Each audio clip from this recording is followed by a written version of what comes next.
ভদ্রলোক কাকে বলবো আমরা?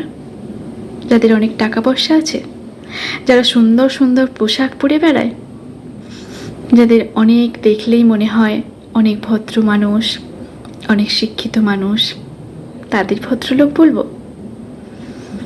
শুনুন, স্যুট বুট পরলে আর পুঁথিগত বিদ্যা থাকলেই তাকে শিক্ষিত ভদ্রলোক বলা যায় না। শিক্ষিত ভদ্র তাদেরই বলা হয় যারা তাদের আচার ব্যবহারের মাধ্যমে অন্যের হৃদয় ও সম্মানের জায়গা ধরে রাখতে পারে। পয়সার জোরে মানুষকে হয়তো কেনা যায়। যারা তাদের ভিক্ষা প্রার্থী, তারা সামনে তাদের কাছে ইয়েস স্যার ইয়েস স্যার করবে, আর পেছনে গোষ্ঠীর তুষ্টি করবে। শুনতে খারাপ লাগলেও এটাই। সমাজে এমন অনেক বিত্তবান আছে যারা মনে করে নিজে অন্যায় করেও টাকা দিয়ে বাকি সমাজকে নিজের পকেটে ভরে রাখবে। তবে সবাই কিন্তু বিক্রি হয় না। যাদের আত্মসম্মান বোধ আছে, তারা কখনো অন্যায়কারী বিত্তবানের কাছে মাথা নিচু করে না। কিন্তু অসম্মানসূচক আচরণ মানুষের হৃদয়ে দাগ কেটে যায়।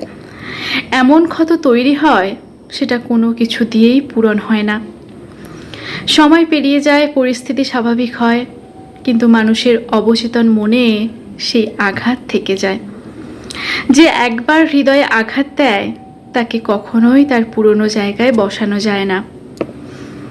সভ্যতা ও ভদ্রতাবোধ অর্থ আর পুঁথিগত শিক্ষা থেকে আসে না। এগুলো রপ্ত করতে হয় নৈতিক শিক্ষার মাধ্যমে, যা কখনো একদিনে তৈরি হয় না। প্রত্যেক দিনের ছোট্ট ছোট্ট অভ্যাসের মাধ্যমে নৈতিকতা বোধ গড়ে ওঠে।